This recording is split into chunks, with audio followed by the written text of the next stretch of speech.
Hello, hello, and good morning. Happy Thursday. Let's see. We have some chats. Also, you all went above the fold. I need to go scroll. Oh, not really. Okay. Darlene Ducking, hello. And Dota2 Attitude, hello. Let's see. So you have a question related to CloudFormation templates. Can I help? I don't know. I've not been using CloudFormation to build my stuff. I've been using something called Pulumi, which behind the scenes is using what is it called? It's that HashiCorp Terraform. It's using Terraform behind the scenes.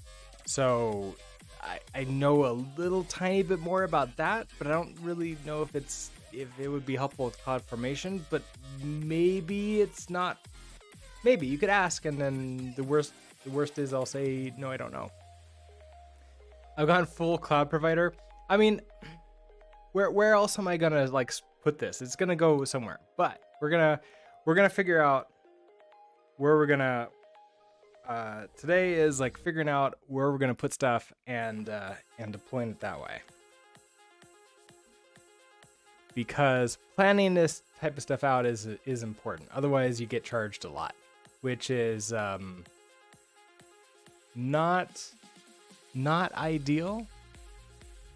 I was also realizing that this sort of map we can do later, and it'll be much better if I just wait to the end of the project, and we'll just sort of like figure out all the stuff that we've used. So I'm gonna go ahead and get rid of that, and we're going to rebuild this, but much better because I have icons. I need to find out where those icons are on my computer, but I have them somewhere.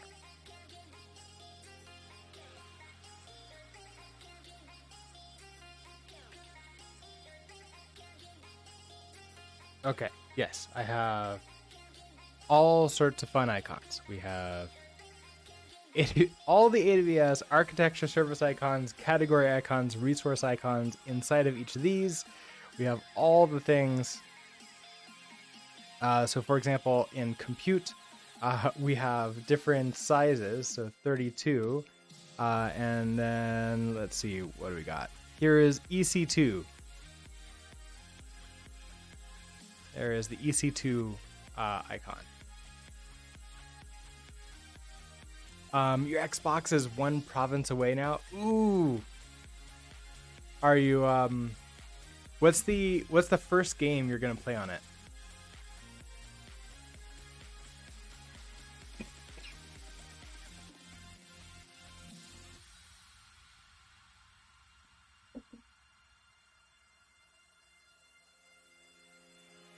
All right, so we're gonna excuse me. We're gonna rebuild this, and we're going to do it in like a better, more AWS styled way. So let's actually go and take a look at what that looks like. Oh, you got the Series X. So Lego Star Wars. I've heard really good things about the Lego games. So think moving to save files will be tricky. Interesting. I always thought that don't they cloud save the save files? Like shouldn't that just be automatic? One would think so. Okay, so Darling, you were recently asked in an interview to provide us with a solution to run a CloudFormation template and test it without launching the resources. That feels odd. Like,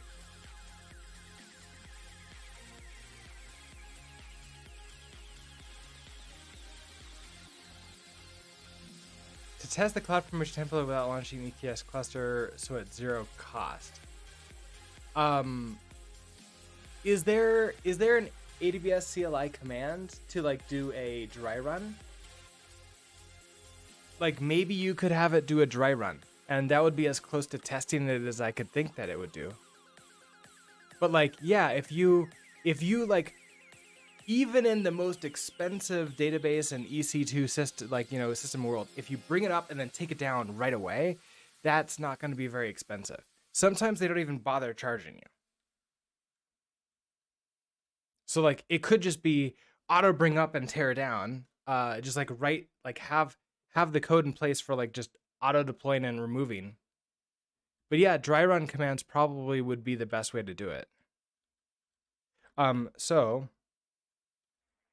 an example of this, well, I don't have any prepared, but the AWS CLI, there is a dry run option for almost everything you do. So if you do a S3 sync, for example, you can do like -- dry run or something like that to tell it, don't actually do it, just do everything except actually copy the files over.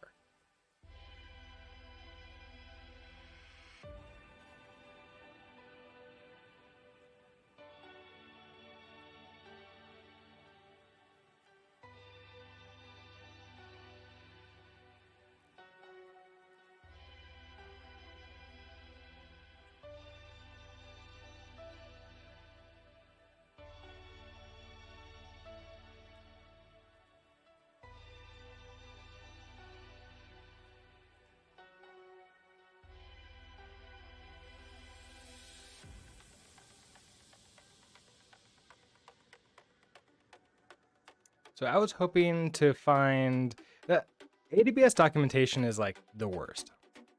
I am constantly surprised by how like hard it is to find what I'm looking for. Are these just not the actual documentation? Is that the problem?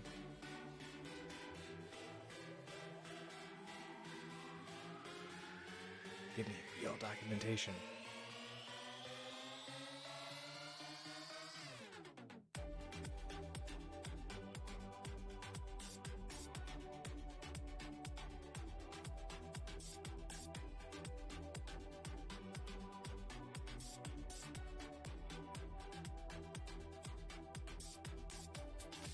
I'm looking for the diagrams. They usually have it in their documentation somewhere.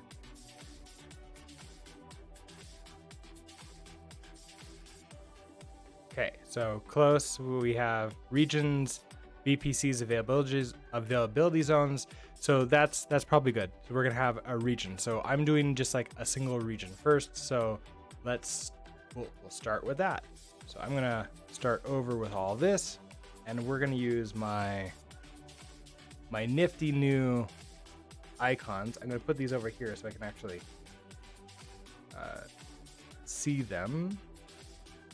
So what is this? This is VPC. Probably in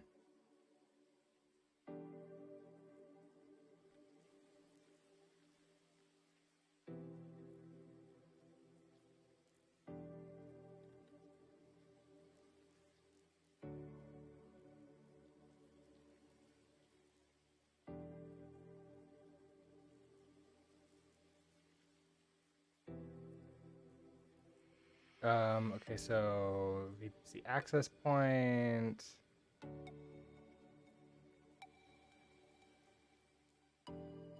VPN stuff. Do they name it fully out?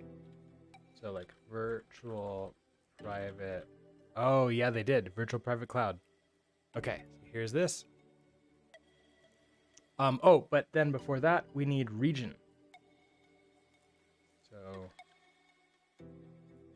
what? They don't have a region one?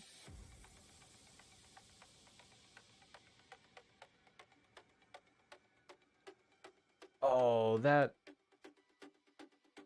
can't be right. Maybe it is.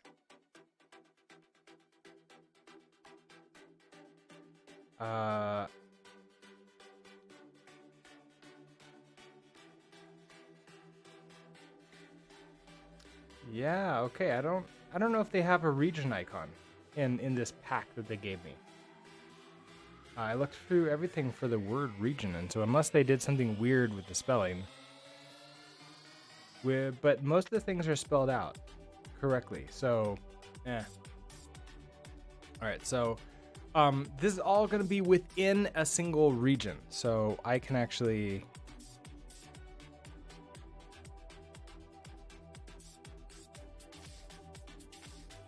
create a frame. Can I make you?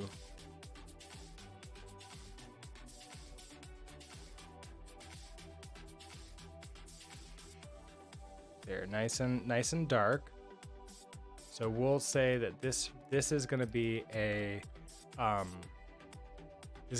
region. Now, in this case, I'm going to be using US East 1, which is Virginia.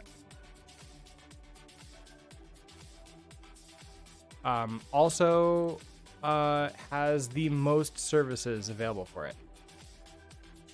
So then within that, we're going to have, this is a VPC.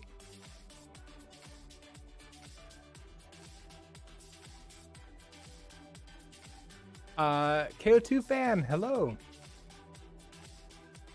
That is really hard to read. That's better.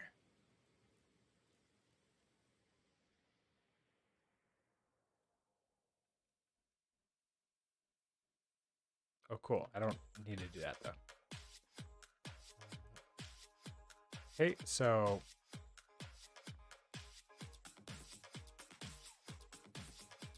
they use the sort of like this idea.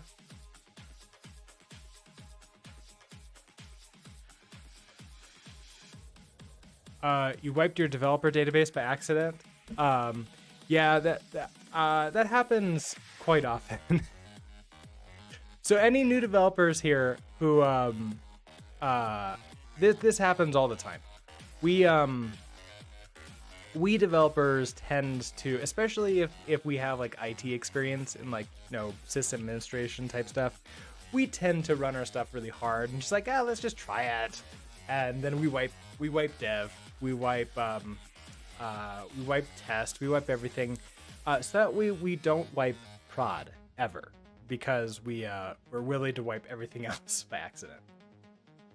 Force recreate, you think it does in Docker? If you have all the things set up in Docker, you might also be able to get away with just deleting the volume, and then when it recreates it, it's like, hey, I don't have all the stuff. Let me just go ahead and set things up too. That's at least how I set things up, is that if it doesn't have a volume, it also reseeds the database. And if it does have the volume and finds that, it doesn't touch the database at all. Oh, you'd like to reattach the old volume? Yeah, in that case, maybe a custom script to just run that. But if you have like a dump of it, then you could just use the PG restore or PG. I forget what the command is to like restore a dump, but that's possible. All right, so I don't need that. So I have used Pulumi in the past to sort of like set the one up. I have a VPC. I am not opposed to just sort of recreating it. I do not have the default VPC. I went through this account and deleted every single default VPC that I have. They give you one in every single region. It's fairly simple. Like, it works decently well, but I'm not necessarily happy with like the way it's set up. Plus I wanted to learn how it all works. So I deleted it and recreated it. Creating a VPC, from what I can tell, doesn't cost you anything. It's the putting services like EC2 into a VPC. That's what starts charging you things. Which makes sense, right? Like they don't charge you for the ability to have it. They charge you for having services that, you know, that cost real money. There's a named volume that's probably still in there. I mean, you could check that. Yeah, VPCs are free and frustrating. Absolutely. Like creating this by hand sucks. Using a system like Pulumi or Terraform, that's the way to go with it. Okay, so we're gonna have a VPC. Then okay, back to here. Now they have like availability zones, sort of like as bands inside of here. That's good to know. I think I only set up one availability zone for myself. So I don't even know if it's that big of a deal for me. So I think I only have one subnet, but we can set that up here. So we'll here.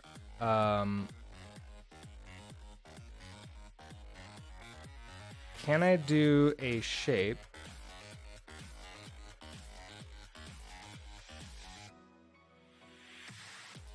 Don't think I can. Nope, no, don't want to lock it.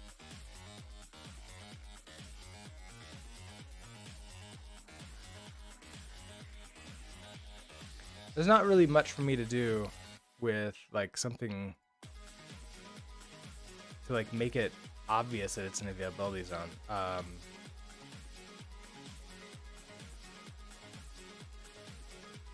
They don't go down very often anyhow. That is absolutely true. So I think, did they have it coming from outside here? Oh, they had it all the way across like that.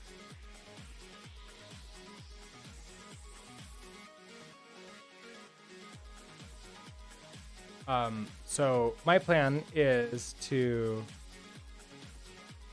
within a single VPC, have an availability zone, and we're probably only going to use one to begin with because, and I think this is an important distinction, is that when you're first getting started out, if you're just like running a company, running stuff for yourself, even if you're a startup, like actually running a real business, you don't really need to set yourself up for like infinite scaling right away. Unless you're like purchasing or inheriting like an audience, it's not going to be necessary, and it will cost you a lot of money and time, and that's not what you that's not the fires you want to be putting out right away.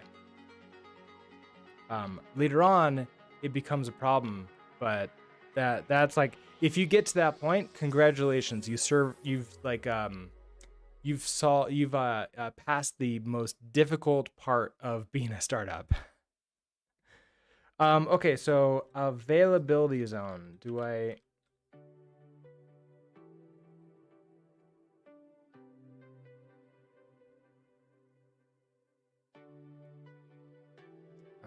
Search in all of AWS. So first of all, can I tell you, stop searching the entire hard drive. I want you to, when I search,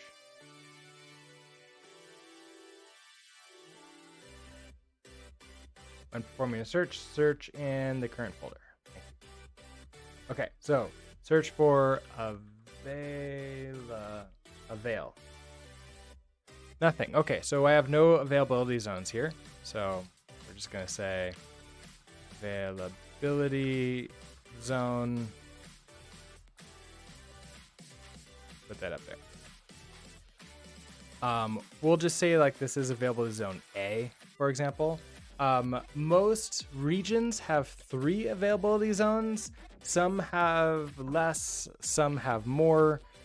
There's edge locations that have a lot less or a lot more. It doesn't really matter. We're just going to start with a single one. So an availability zone is, imagine like a region is an entire like city, let's say. And their availability zones will be warehouses or like data stores within that region. So if we have like Virginia, which is the East Coast, there might be like a couple buildings hosting servers around the city. And then that's where, or around the state, I guess, in this case, because Virginia is not a city, it's a state. Around the state, there's going to be some places that you can host your servers in. And when it comes to cloud, that's about as close as you can get to pointing at something and saying that's where my code is like a general, like a building or like a series of buildings, and say, yeah, it's somewhere in there. So, you know, somebody else is taking care of it for me. Okay, so we have our availability zone. Then we're gonna have subnets. Now, subnets have to be on an availability zone. What's interesting is that they got rid of the availability zones icon in there, which I thought.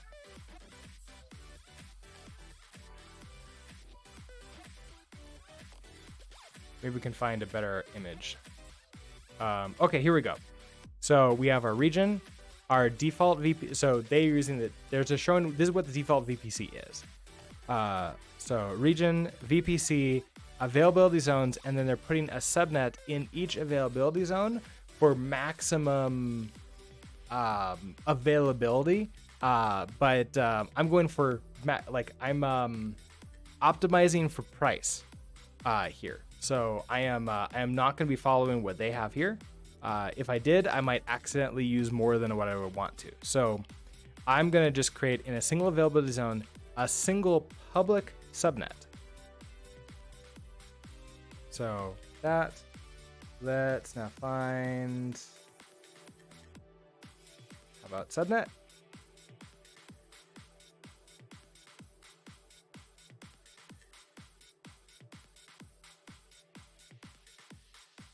Man, you don't have any of these icons. Okay, so we have, this is going to be a public subnet.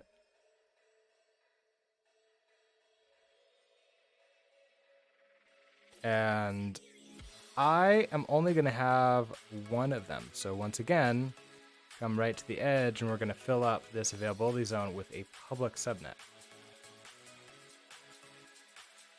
Now, the reason why public subnet is because with that, I can get a public IP address for it.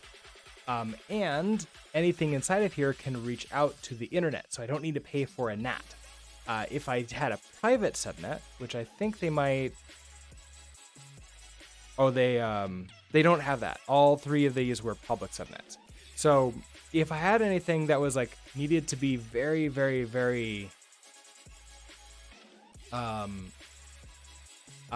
private, as in like it can't possibly reach out unless I wanted it to, then you get charged more for that convenience, but also you can do the thing. So you need a NAT for that. KO2 fan, one advantage to working at a cloud provider is not having to worry about being overcharged by accident, leaving something running. Oh man, I have done that before. I launched something in another region, and then I forgot about it, and then AWS, as it does, it logged me into, when I was looking at stuff, I was in a different region. So of course I'm like, I don't have any EC2 instances. Why am I being charged? I don't have any EC2 instances. And then it was like, oh, switch over to Oregon. There's an EC2 instance that's sitting there doing nothing. Great. That's fun. It's quite hard to find resources that you have. Like if you create them and then forget about them, you can lose them. At least in AWS, it's not great. Okay, so in each of these subnets, we are going to have a range of IP addresses. Now here they have pretty small. These are /20s. What is that? That's basically starting. It's the subnet mask. Oh man, I used to be able to do this math all the time. I forget what that is. These are called CIDR blocks. These are ways for us to say like, okay, these are the IP addresses available to you. So like all the IP addresses are going to have to start with 172.31, and then you have 1 through 15, and then 1 through 255, I think. Is that right? Or 254, because 255 is the maximum. And then this one is like the same thing, 16 through 31. I think that's correct, but I could be very, very wrong with this. They can't be overlapping. So these are private IP addresses. So I use 10. I use an entire like block of it, which is I forget which one I have. Let me actually, in another browser, log in and find out.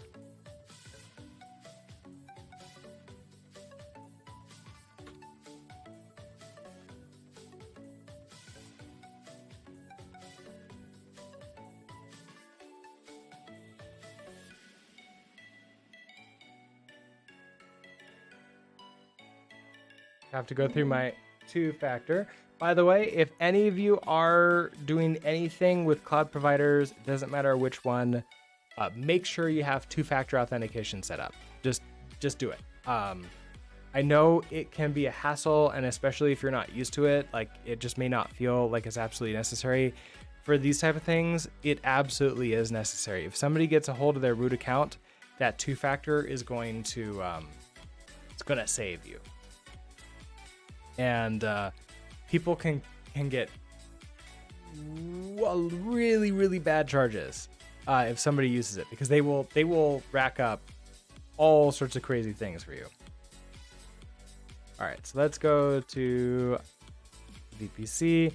I am always terrified about like showing up what I have on AWS dashboard in here because I have no idea what they're going to display. They keep on changing their design too, which doesn't make me super happy. Okay, so my CIDR is 10.0.0.0/16.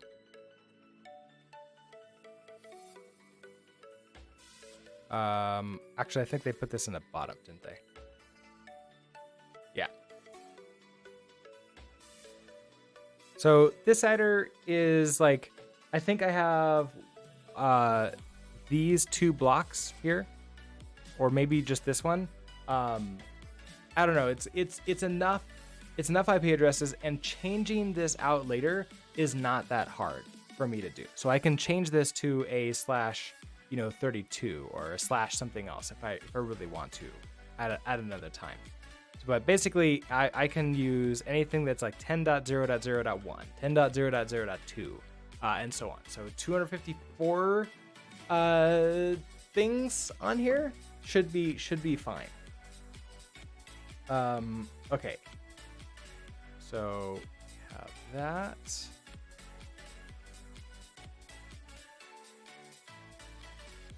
Oh, and then this thing here, this is, oh, they put the availability zone at the top center. You can do that too. Zone A, here's our public subnet. They do that at the top. They make this a nice sort of green color. We can do that too. Make it different.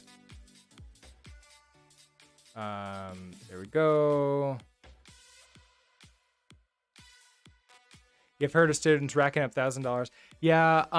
When I had students, we had them learn to deploy. Some of them chose to learn AWS, and the big thing is to remind them to like build their own stuff and then just like use the basics and then talk to us before they like go off and follow some tutorial that they found, because some of them would like find crazy weird like tutorials like, here's how you can set up EKS and like have thousands of servers running at the same time. It's like, yes, Amazon will allow you to do that. That's literally why Netflix can work on AWS.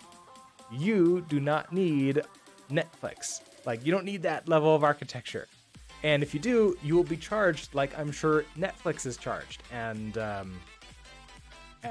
yeah. Also, Netflix, not it's very expensive. Like they need to make a lot of money to continue holding that. Otherwise, bad things happen to them, which it's happening. Okay. Let's see. We have our public subnet. Now here, this is an internet gateway. Let's see if I have an icon for this. So far, I'm not being super happy with these icon sets. Internet. Oh, here it is. VPC Internet Gateway.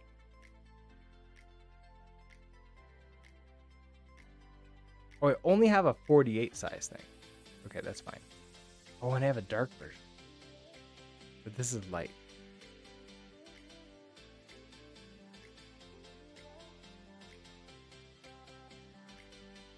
Yeah, that's true. They still are making money, so they're gonna be fine. Let's go with dark. See what this looks like. Here's our internet gateway. And so you notice that they put this on the line here that's going out. That's for the default VPC that's then heading out to the internet. So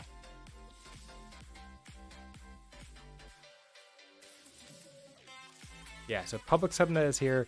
It's on, so the subnets individually can reach out and touch this. So I'm gonna move you back a little bit, the availability zone back a little bit, and we're gonna put this on the VPC here. And now you go into there. I do not have a way to make this. Oh, there you go. Okay, so white. You can also have an arrow like that. So these are internet gateway. This then goes out to the greater internet. Do I have an internet? Maybe. What's this? Yeah, I think that's our internet sign. Yeah. So this is just the general internet, and this connects out to that.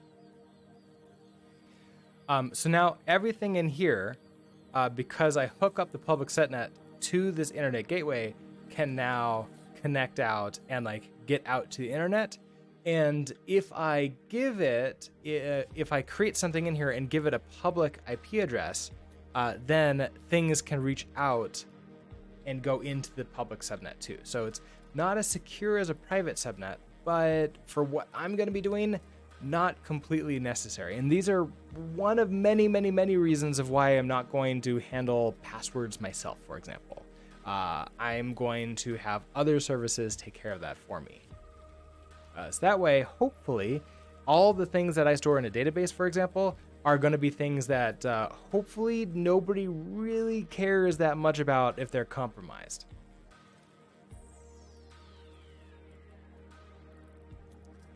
Untested CSS that has spelling errors.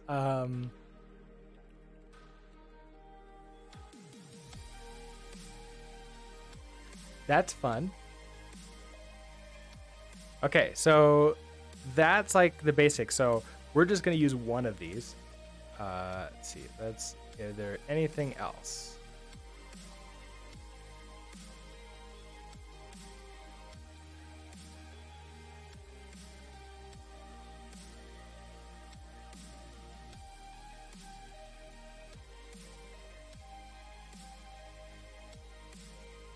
So we're not going to use a private subnet. I'm not going to use a local zone.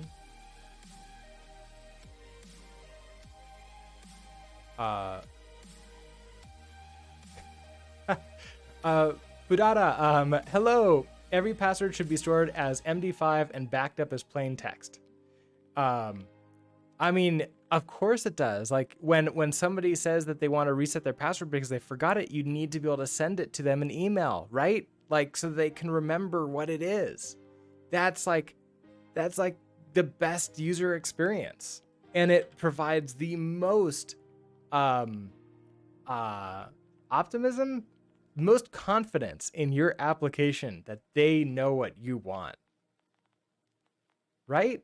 I think that's correct. It used important also. Oh no. Not that you're bothered by this type of thing. Clearly not. But I'm bothered by important too. Like I will actually rebuild my own thing if I can avoid using important. And so many CSS frameworks just rely on important, which I don't like it. It makes CSS hard. Uncle Scientist, hello. It makes CSS really hard. It makes it hard because now, like once you use important once, it starts replicating itself, and that's not great. You can't be hacked when you don't support passwords.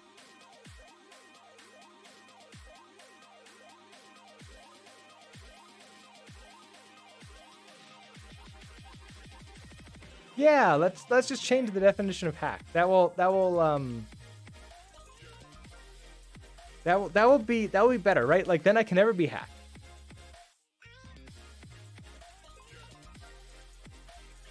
They updated the main CSS file, which is written terribly to begin with, and the new CSS.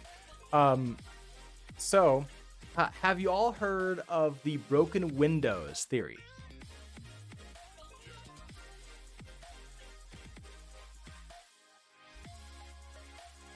Little side digression to talk about broken windows, and team culture, or like well, it's basically culture and quality in a product. So the idea is, let's say you have a building here, and you have a bunch of obviously you have a bunch of windows in it. Imagine that these were all uniform and good windows. Well, they're services, let's say. There was a study, and I can't remember what it was. It was like in New York or San Francisco, one of the bigger cities. And it basically said, like, if you have an abandoned building and everything looks good from the outside, it will stay good. Like graffiti doesn't get added to it at a very large amount of stuff. And then, but then somebody came in, and I don't know if I have, pencil, broke one of the windows. So that's all the researchers did. They broke a single window, and then they left it. And within hours, other windows were broken. The insides were broken into. Graffiti was added. Things were looted, and it was bad. So, the idea in software development for broken windows is that if you have one piece of code that's like bad, like this is not good code. This is not even, we're talking about technical debt. This is just low quality code. Like, for example, using importance in CSS.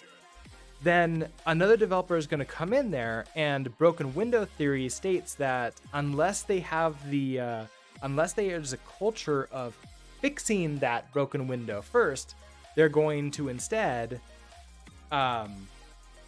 break another window. They're going to add another important.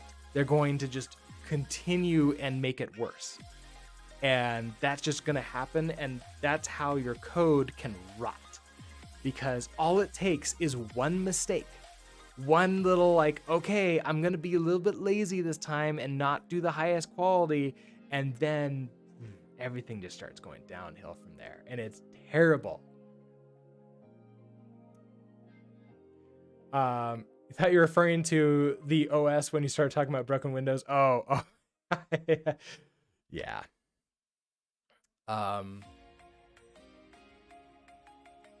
Imagine Tailwind implements classes for CSS like MB10, which is margin bottom 10, and then another developer comes along and specifies the size of what that tag does. And then that happens, once that happened once, the chance of it happening again is very high, which is why as a team lead, architect, whatever your position is, if you're a leadership position, you have to stay on top of this stuff. and make sure that it doesn't grow. So they redefined margin bottom 10. Oh no. Yeah, that happens. Global style sheets are fun. Rather than edit the tag to be margin bottom 8 or 6 or whatever was actually needed. Yeah, it's very interesting and fascinating. If you're a junior developer and you don't really know this stuff, it's really easy to sort of like look at something and then the first idea that pops into your head. What's really important is to step back and just say like, is this like, unless you've actually seen something and like seen how good that can be, step back and look around it. And this is where pair programming and mob programming come in, because if you have somebody that's more experienced than you, they can say, hey, I know a better solution. Tell me what you think first. And you're like, well, this doesn't work, so I'm just going to redefine what that is in a style sheet. And they're like, haha, that's a terrible idea. No. Let's look at it from a different point of view.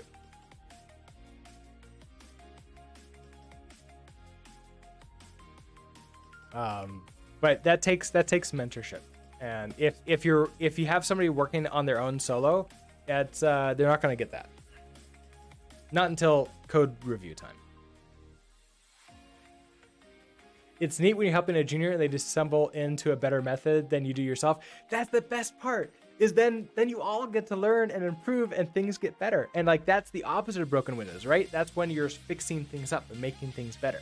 And so a culture of constant improvement or quality is just like everything is really good. And ironically, you can start moving fast over time doing that. All right, what was I doing? We were looking at all this stuff. I actually have scenarios. Okay, here we go.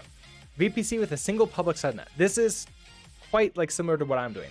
I love how they add another availability zone here and then show that you're not using it. And it's like, yeah, that. Okay, so VPC. I mean, essentially, that's exactly what I'm doing. Is this 10.0.0.0.16? I think I actually use this one as my like guide.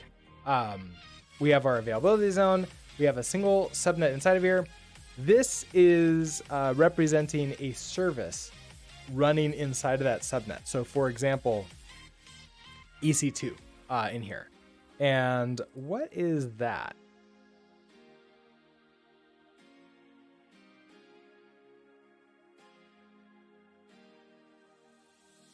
Oh, is that a route? That's a route table.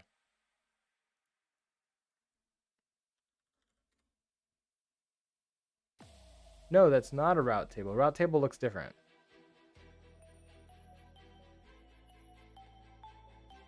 I have no idea what icon this is. Let's see. VPC, subnet, internet gateway, an instance, the private IPv4 address.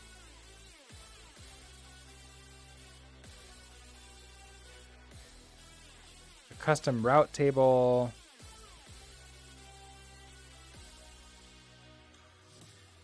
Yeah, I don't know what this thing is. RGB has 6 hexadecimal values, right? So let's see. It's 3 per. Is it 3 per? Is it no? It's 2 per, right? So yes, yes. But remember that in CSS, if it's a simple, like a repeating value, or just like the same ones, like 2 3 2 3 2 3, you can get away with, or maybe it's like just 3 3 3. Oh yeah, if it's like all threes, you can just ignore the first 3 in. If you're wondering what happens if you put 8 in, it just ignores the last 2. Interesting. I love the web.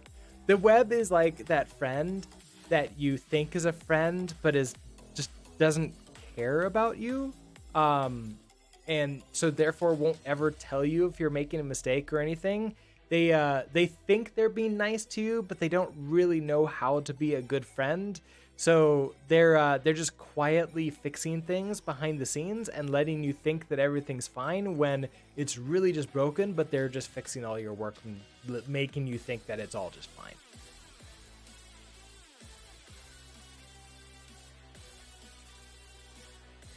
The web is literally opposite of Rust. Rust tells you, hey, look, I'm sorry, but what you just did is not cool. Does this one have the same thing? Oh, look at that. That is a router. Up, down, left, right. Yeah, okay, that is a router. Why? Oh, that was Route 53 I was looking at. I need router. Ah, here it is. Router dark. Oh. Hey, you stay over here.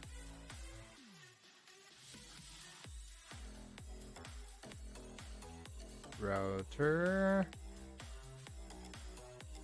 There we go. Okay, so then we move you up again. So public subnet, you stay up in here. And we have a router. I'm just gonna go ahead and put this way over on a side here.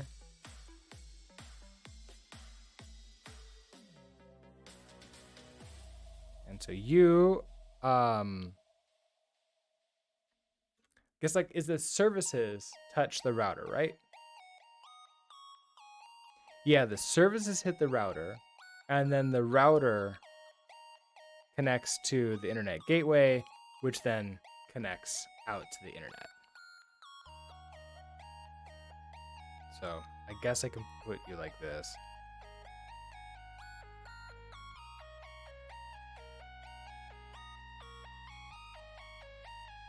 I wish I could like pull these and say like, hey, I want you to not go up until outside of here. So I'm just gonna, there you go. That's outside of it. Okay, so now we have this, we can put services inside of here. So right now we have S3. So S3 is a little bit weird and interesting because it's outside of my VPC. I can have S3 kind of stuff in here, but it's within a region, but it's not within my VPC. So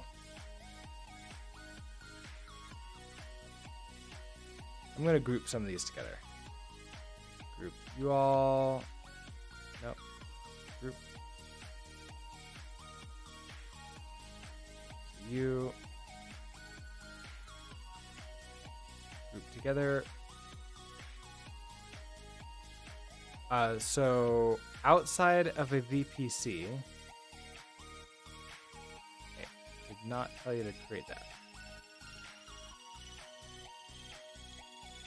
I mean, I must have, but I didn't mean. Do right here.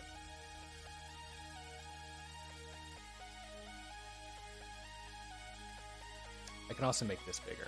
That probably would have been easier. So I'm going to pull in S3.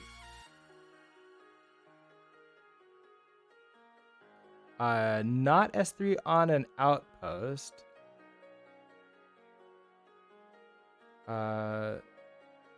Just normal S3, please. Oh, I have to like, okay. They wrote it all out. So like simple storage service. There it is. And I want 32.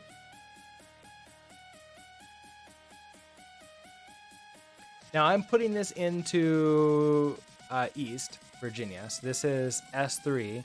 And so inside of here, I have buckets for, let's say like the Brooks builds, like code that goes in it. And there's also a bucket for,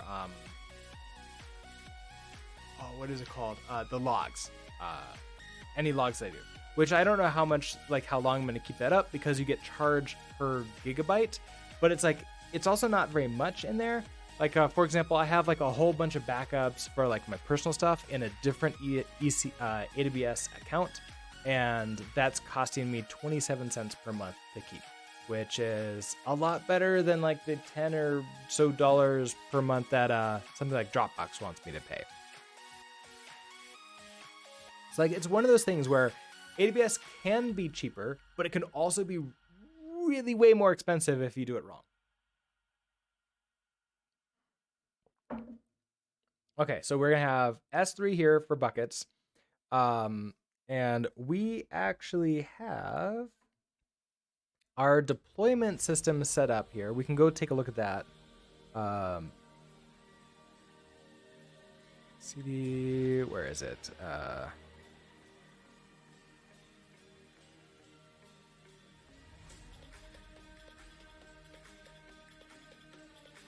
I think it was done on a different computer, so I don't have all that stuff in here. I have open up code for the Brooks Builds platform.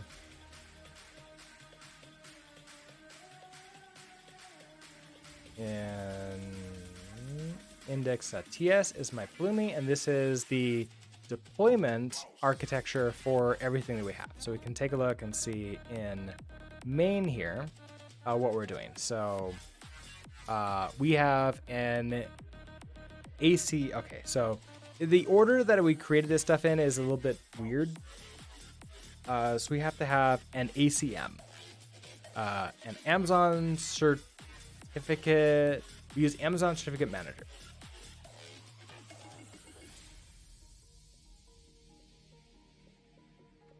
ACM certificate. There it is. And so that just sits out here. So some of these services just sort of like sit out here. And they're sort of like on their own. So we have our ACM. Now this is in US East 1 Virginia still.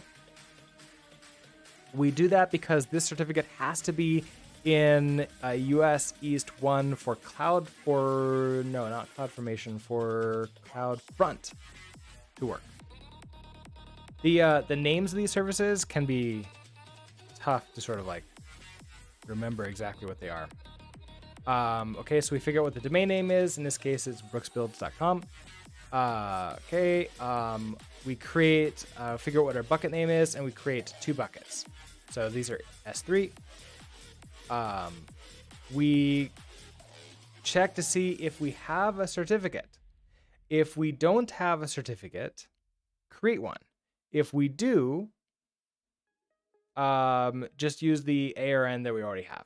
I probably need to take that ARN that we already did before and add it into the config here so I can use that. And you can see that it creates Route 53, like it figures out where this is. It has to create these Route 53 validation records to prove that I own this domain. So Route 53 is another service in here. Route 53 is the DNS system. So that sort of sits up here with ACM.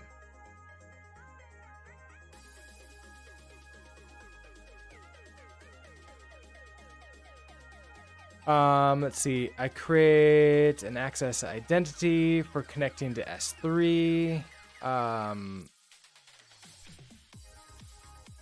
Right. Okay. So I allow CloudFront to connect to S3. Distribute aliases. That's like I set up. Okay, this one and www. They both go to the same. It's the same thing. Okay, CloudFront. Okay, got to set that up. Now CloudFront. So these things so far are outside of our public subnet. CloudFront is going to be our first thing in our subnet. I believe that's how it goes, right? Let's double check.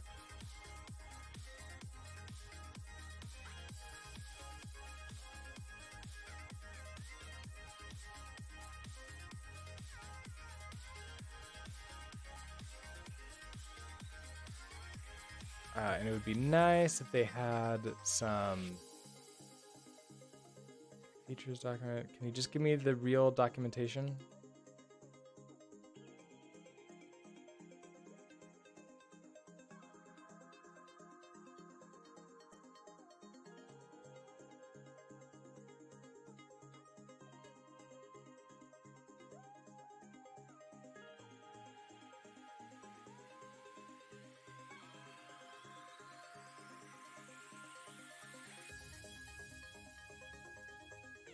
This is not showing if it's in my subnet or not.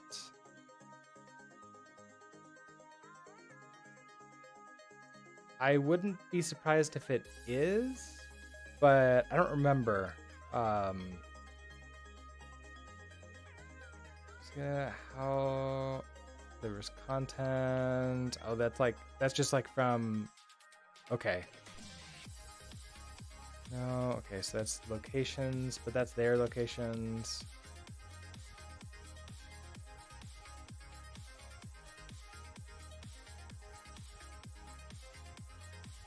Okay, so that's how about we search for CloudFront AWS VPC. I want a diagram for this.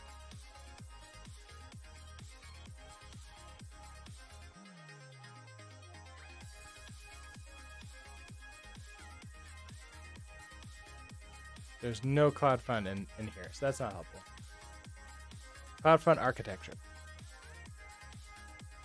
CloudFront. Aha. Okay, this is better. Wait, where'd it go? Which one was that? This one, I think.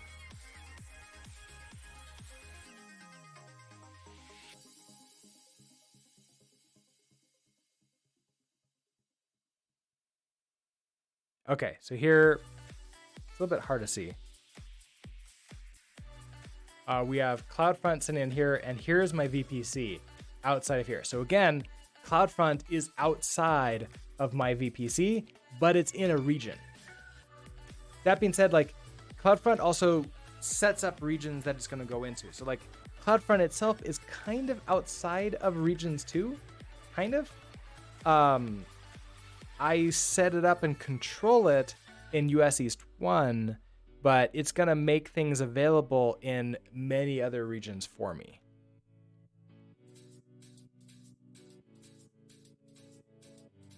So I'm going to find CloudFront now.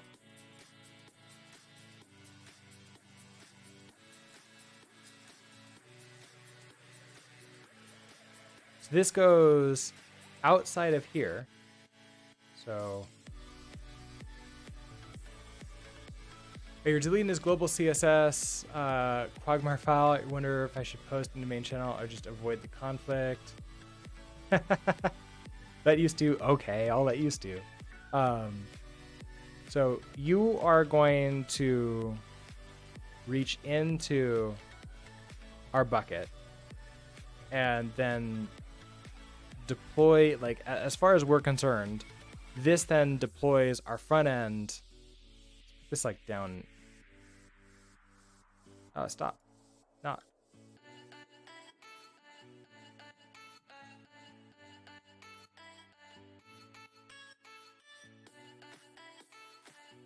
Reaches into our bucket, and then as far as we're concerned, this just goes out to the internet.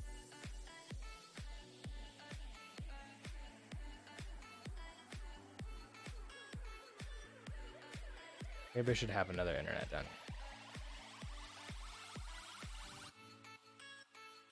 There, better.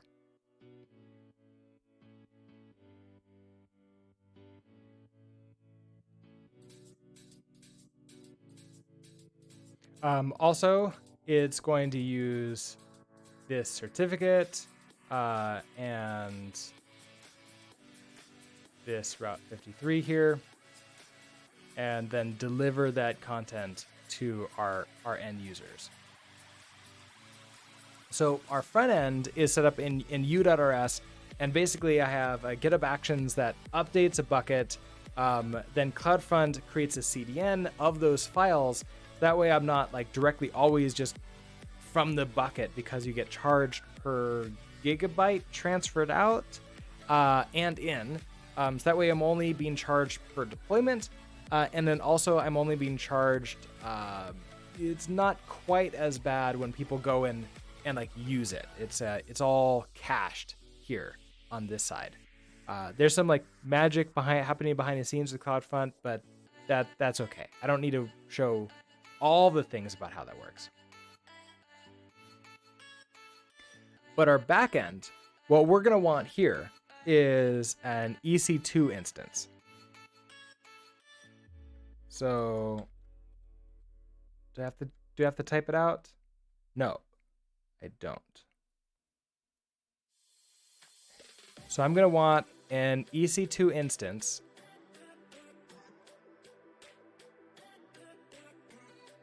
Right now, it's going to be pretty big. There's not really much else I'm going to have in this subnet.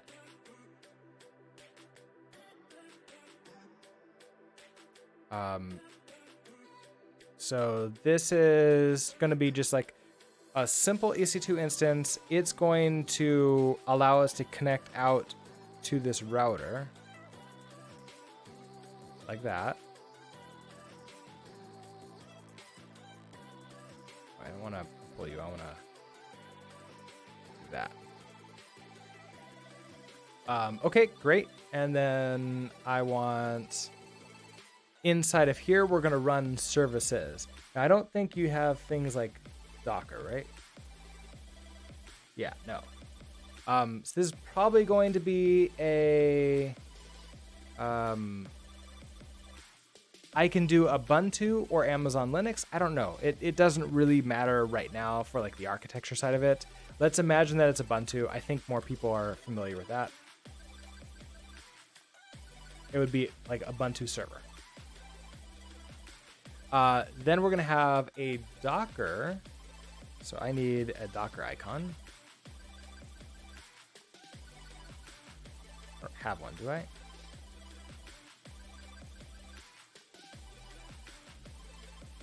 No, I don't.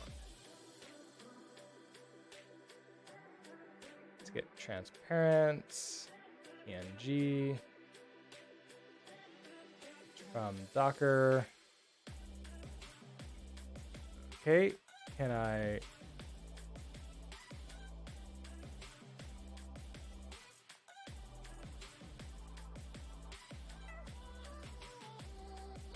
What are you? Oh. Okay, I don't know what that does for me. I want to go visit you and download you. Oh, cool. They let me just download it. Nice.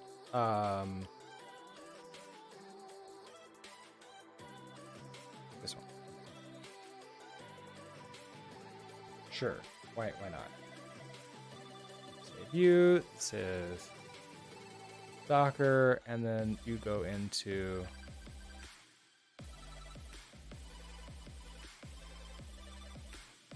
WebP. I want to...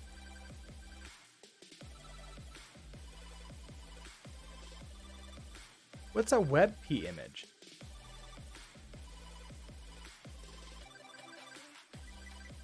I don't like this. Go into icons. And now... Yeah, file type was unsupported. Of course it is. Why? Can I just call this a PNG? Will that just work? Yes, use PNG.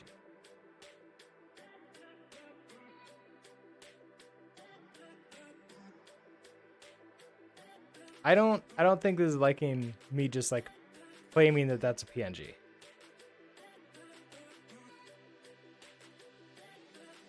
Okay, so can I undo you? Yes. Can I open you in preview and resave you? Export as real PNG, please.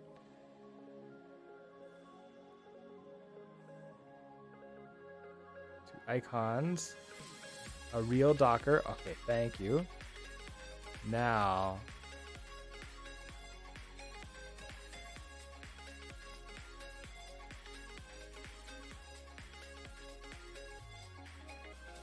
okay, so we're gonna have Docker in here.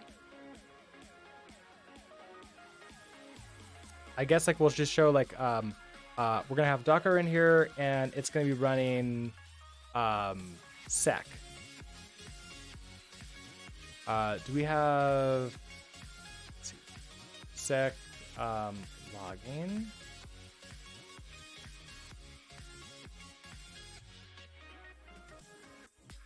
Let's grab the icon.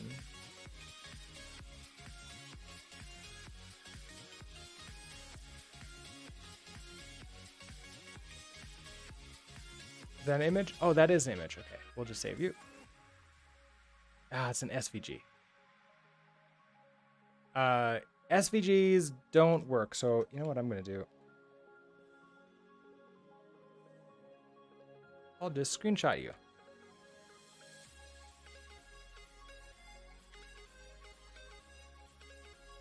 You are SEQ. Pull you in here. Okay, so we're gonna have Docker running SEQ that is inside of a single container here. So bringing you all together. This thing will now essentially reach out to the router.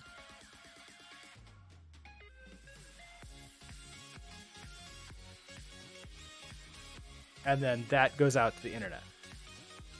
This has a public IP address associated with it, but I don't really need a public IP address, I don't think. I could actually leave this EC2 as a private IP address. So to get access to this, so that way our U front end, which is running on your computers out here, so it can send a message in, we are going to need a application load balancer. So let's go find that. So AWS application load balancer.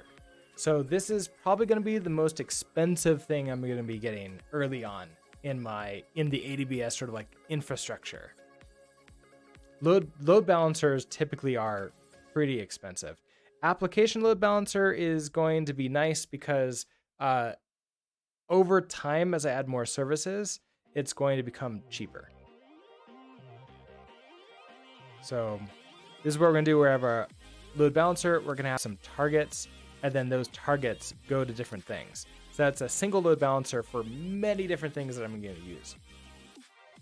They are, unfortunately, within a single availability zone. So we're going to move.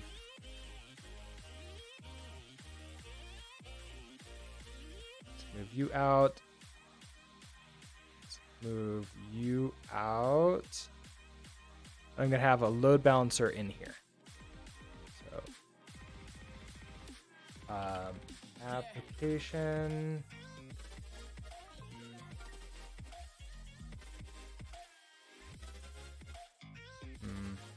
How about load? So elastic load balancing. Oh, there it is. Okay. Application load balancer. There we go. So we're going to have our application load balancer here. Let's put it down here for this. It's going to have a target group.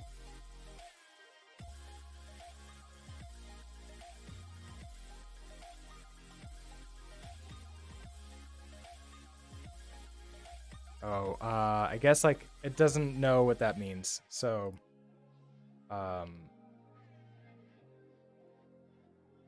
you have these like rules, but you don't even have icons for them, do you? Rule?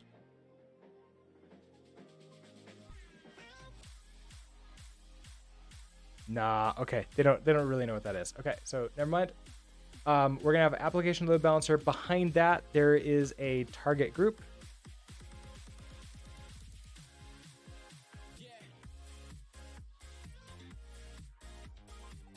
The target groups are just sort of like telling it, okay, if it comes in from here, go to here. Like that. That's pretty much what it is. So application load balancer. So that way you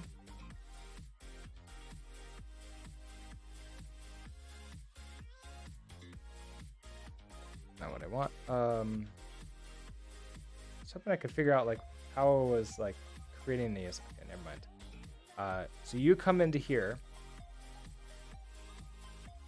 then you are going to come in to here.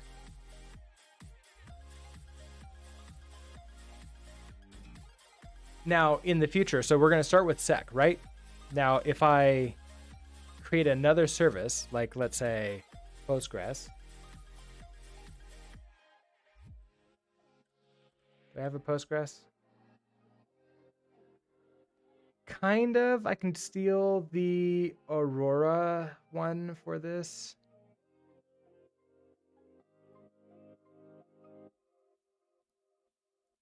So if I delete you, throw you in here. Oh.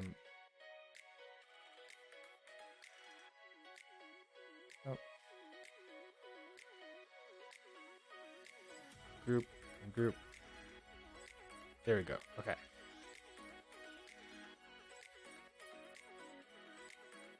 Now I can say, okay, if you're going to come in here for like Postgres or something else like that, oh, I guess like I would have another one here for Hasura.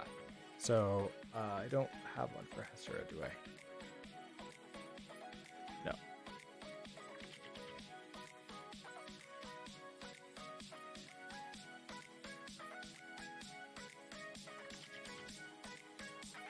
This one's fine.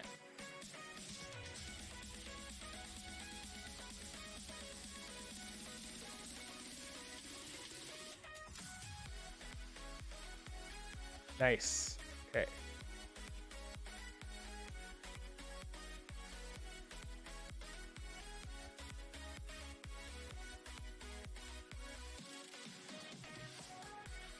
What? Oh, you did it again. It's that WebP thing. Okay. Export as a PNG. I don't know what this WebP thing is. I am not a fan.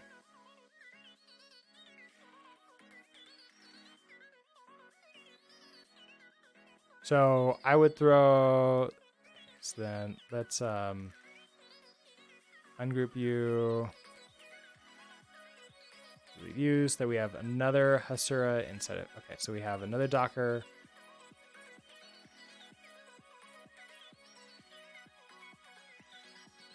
Want you, and you all grouped together.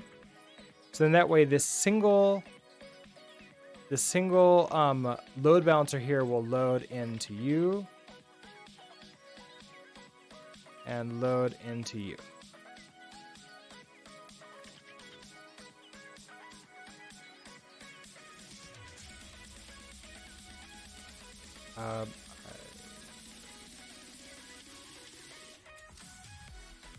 Go. Oh, I created. There's like a teeny tiny arrow that I screwed up here. There, you go away. Okay, so the idea here now is that you can directly communicate with you.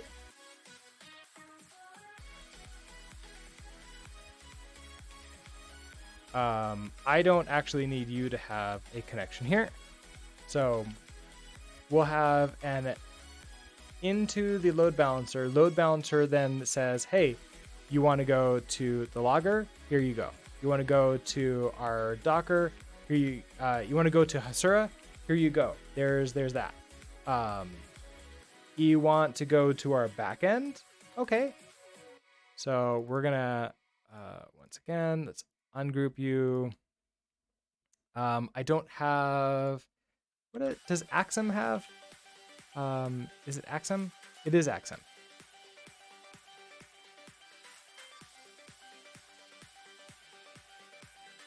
Not really. Guess that's the closest. Wait, how did that? Oh, it brought me to the Reddit. Okay, that's not what I want. I want to go to Axum Rust. Let's just go to their website.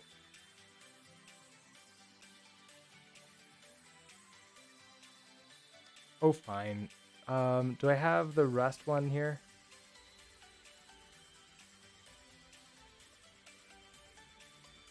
I do not.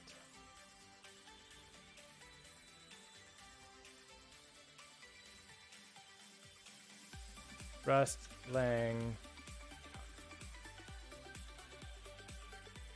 This one's good.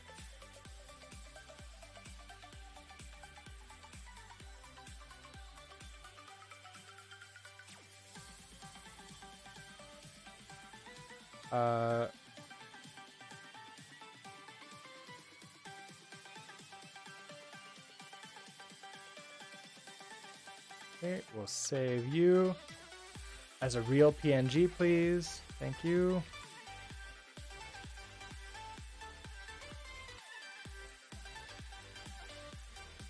Okay, so then inside of here, we delete you, throw you in. Our Axum backend would be sitting here. Then you can also hit this.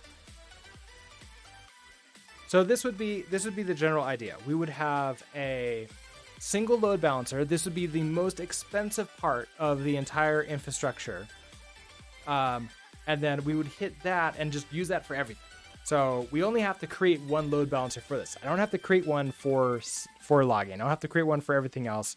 And if I create multiple things, as long as I'm in the same availability zone, I don't have to create another load balancer. So I'm not protected from DDoS attacks. I'm not protected in case this subnet goes down or anything like that. But I'm also I'm optimizing for price, not for uptime. Someday, maybe I will have to reorganize all of this and change everything around, which is it is possible. It is absolutely possible to sort of change your infrastructure around without having downtime. It is not easy, but it is doable. And so therefore, because of that, that's what we're going to do. I'm not going to go straight to the end result. And this is going to be the architecture we're going to build on. And I'm going to use Pulumi to do this. So Pulumi is going to sit... Where do I have that? I have... Oh, I need to rename this from screenshot to Pulumi. Pulumi is going to sit out here and just sort of controls my entire AWS infrastructure. And so I update it and it will create, delete, and otherwise all of these resources as it were. And so that's what this file is doing here. This is Pulumi code. It's written in TypeScript. That's other languages are acceptable. I'm hoping that one day they put out a API for Rust. That would be a lot of fun to switch over to that. And then I can basically write, and this is what we're going to do. We're going to write to spin up all of these things using a combination of Pulumi, Docker files, Docker Compose files, and just shell scripts. We do all of that together, and then we can have this automatically spin up and create this, and then we're good to go. So I'm thinking probably tomorrow is when I'm going to start doing that, because I want to get this sec set up so I can redeploy our front end and then see some logs coming in. Because we have our hello world sitting out there right now. That's not really doing anything for us. So anyways, today has been a sort of delving into the planning and architecting of how these services are going to work. I don't think very many people end up doing this and like showing off what this type of thing looks like. I see a lot of tutorials for like, okay, here's how to build like a very simple, like, you know, using maybe like building your own subnets and everything else. I don't really see too many of like real life scenarios like, okay, now we're actually going to run stuff on it. You can actually see the end result. And as we change it, I will let you know, because we'll probably be doing it live on stream unless it's an emergency, in which case I need to just do it right then. Also, I will let you know the prices as they come up. So currently, just running without the EC2 stuff and without the load balancer, I'm at 67 cents estimated for the month. So that's the CloudFront and the load traffic that I have. CloudFront VPC, S3 buckets, Raw 53 certificate manager, 67 cents per month estimated. This is going to bring that up by like 50 times or something like that. We'll see. I'll keep you all updated with that. That being said, it's 8:20, which means it's time for me to head off to work and get to go work on a AWS deployments, which have a lot more money to play with, which is in some ways more fun, in some ways more terrifying at the same time. So with that, I hope that you have a great rest of your day, and I will see you tomorrow morning at 7 a.m. Mountain Time. Bye.